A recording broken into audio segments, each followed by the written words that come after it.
सर्वप्रथम आप सभी को मेरा आदर पूर्वक प्रणाम। मैं आदित्य श्रीवास्तव कक्षा के सभागार में एक बहुत ही महत्वपूर्ण विषय पर चर्चा की जा रही है, जो है भारतीय संस्कृति, जिसने विश्व और मानवता को संघर्ष नहीं बल्कि शांति का पाठ पढ़ाया है और अपने तमाम प्रयासों के जरिए विश्व में लगातार शांति स्थापना के लिए अग्रसर है। भारतीय संस्कृति विश्व की सबसे पुरानी संस्कृति है। जिन युगों में इतिहास की खोज तक नहीं पहुंच पाती, उन युगों से भारतीय संस्कृति का अस्तित्व है। भारतीय संस्कृति विश्व में सबसे ऐतिहासिक संस्कृति है। विश्व की तमाम संस्कृतियां आई और समय के साथ काल के गाल में समा गई, लेकिन भारतीय संस्कृति आदिकाल से अब तक ज्यों की त्यों बनी हुई है। विश्व शांति एक ऐसा ही विषय है जिसमें भारत अपने सांस्कृतिक मूल्यों के आधार पर विश्व गुरु बनने की ओर है और अपने तमाम प्रयासों के जरिए विश्व में लगातार शांति बनाए रखने की कोशिश करता रहा है। भारतीय संस्कृति के लिए विविधता में एकता की बात कही जाती है। महोदय, कहा जाता है कि कोस कोस पर बदले पानी, चार कोस पर वाणी। मतलब कि हमारी संस्कृति इतनी विविध है कि यहाँ थोड़ी थोड़ी दूर पर भाषा और बोली बदल जाती है, लेकिन इसके बाद भी भारत एक है और यह विविधता में एकता भारतीय संस्कृति का एक प्राण तत्व है। भारतीय संस्कृति वसुधैव कुटुंबकम की अवधारणा रखती है और सर्वे भवन्तु सुखिनः, सर्वे सन्तु निरामया, सर्वे भद्राणि पश्यन्तु, मा कश्चित् भाग् भवेत् के सिद्धांत का पालन करती है। इसका अर्थ यह है कि भारतीय संस्कृति में केवल अपने सुख दुख और समृद्धि की बात नहीं कही गई है, बल्कि भारतीय संस्कृति में वैश्विक शांति के साथ साथ पूरे पृथ्वी और ब्रह्मांड में शांति, समन्वय और एकता की बात कही गई है। सबका हित और शांति हमारी संस्कृति का एक मूल आधार है। भारतीय संस्कृति वसुधैव कुटुंबकम की अवधारणा लेके चलती है, जिसका अर्थ यह है कि पूरा विश्व एक परिवार है। भारतीय संस्कृति की इस सिद्धांत में बहुत गहरी आस्था हमें विश्व शांति का प्रतिनिधि बनाती है। भारतीय संस्कृति एक समन्वयवादी संस्कृति है। मतलब कि भारत में जितनी भी संस्कृतियां आई, भारतीय संस्कृति ने उन सबको अस्वीकार करने की बजाय अपने भीतर समाहित कर दिया। महोदय, समन्वय की यह विशेषता भी हमें यह सीख देती है कि हमें अपने आपसी मतभेदों और संघर्षों को बुलाकर एक शांतिपूर्ण खूबसूरत विश्व का निर्माण करना चाहिए। प्राचीन समय से ही शांति और सद्भाव भारतीय संस्कृति का एक मूल तत्व रहा है। भारतीय संस्कृति सदैव जहां एक तरफ हिंदू धर्म वसुधैव कुटुंबकम की बात करता है, तो वहीं दूसरी तरफ बौद्ध और जैन धर्म शांति और दया की बात करते हैं। जैसा कि भारत आदिकाल से अब तक सदैव ही विश्व की शांति की स्थापना में सदैव अपनी भूमिका देता रहा है।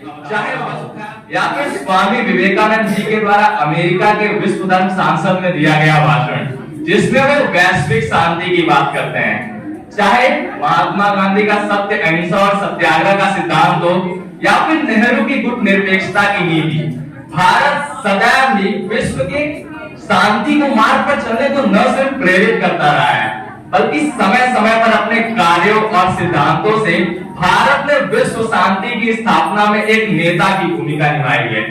और यह हमारे सांस्कृतिक मूल्यों और हमारी भारतीय संस्कृति की ही असर है कि भारत ने आज तक किसी देश पर आक्रमण नहीं किया।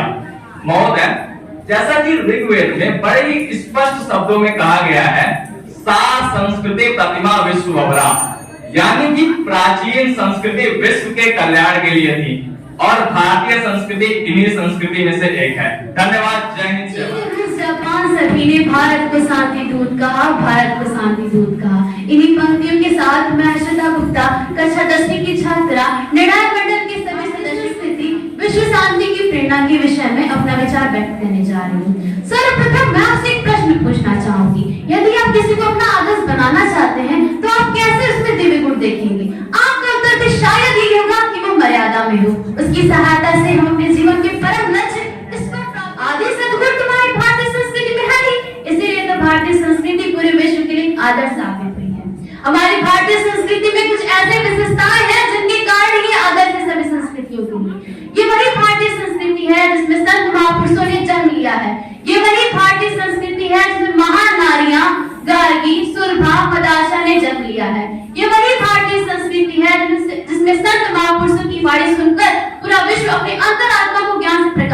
होता है।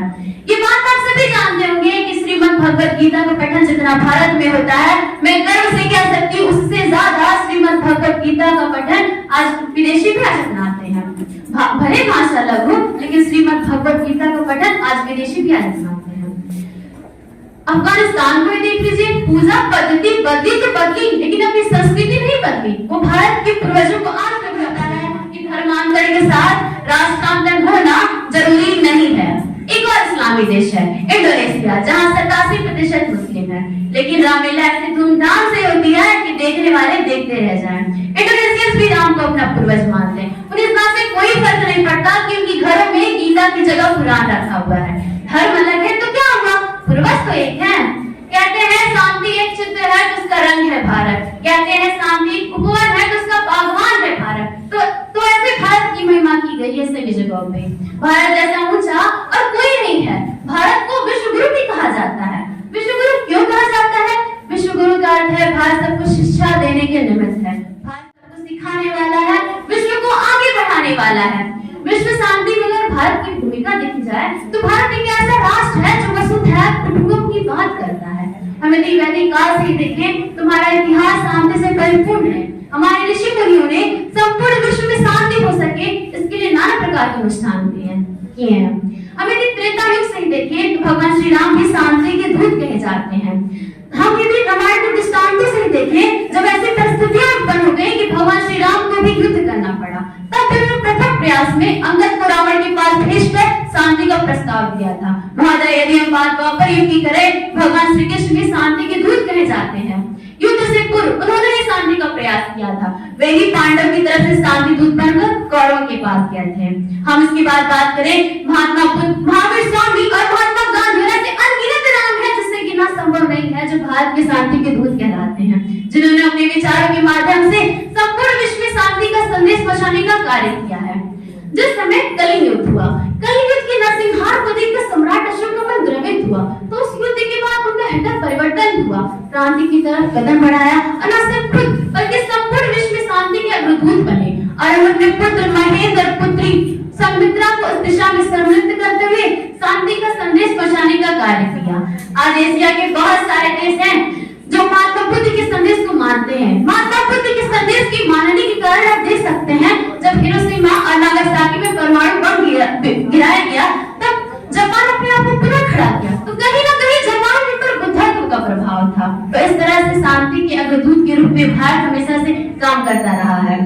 अगर वर्तमान परिप्रेक्ष्य में देखें, तो जब रूस ने यूक्रेन पर हमला किया या जब तालिबानों ने अफगानिस्तान पर कंट्रोल किया, तब भी अपनी उसी गुट परिप्रेक्ष्यता नीति का पालन करते हुए भारत ने आसान कदम का कोई समर्थन नहीं किया।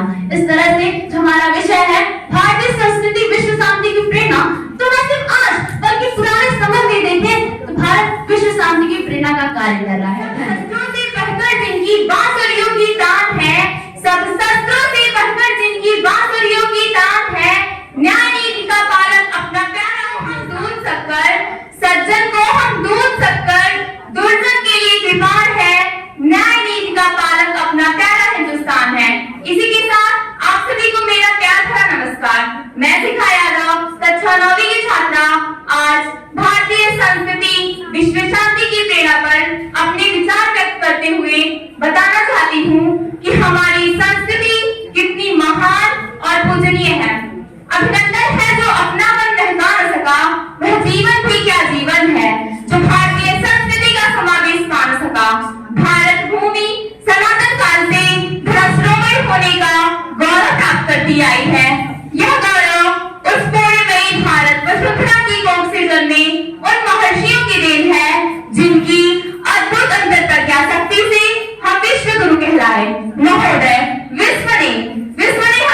विकास है।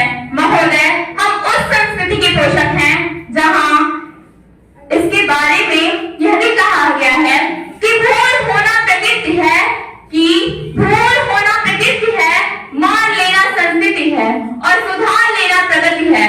परंपराओं और मान्यताओं से बंधा यहाँ हर इंसान है, कि परंपराओं और मान्यताओं से बंधा यहाँ हर इंसान है। ऐसी पावन संस्कृत का वर्णन कर पाना कहाँ आसान है, ऐसी पावन संस्कृत का वर्णन कर पाना कहाँ आसान है। संस्कृत और धर्म में बहुत अंतर है, धर्म संस्कृत धर्म से प्रेरणा लेती है और उसे प्रभावित करती है। संस्कृत ही किसी राष्ट्र समाज की अमूल्य संपत्ति होती है। भारतीय संस्कृति व्यक्ति समाज व्यवस्थित पल्लवित पुष्पित तथा फलयुक्त बनाने वाली चिर प्रवाहता संता है। अतः यह निश्चित है कि बिना प्रेम और अहिंसा के विश्व में शांति स्थापित नहीं हो सकती। शांति के अभाव में मानव जाति का विकास संभव नहीं। अंत में मैं बस इतना ही कहना चाहूंगी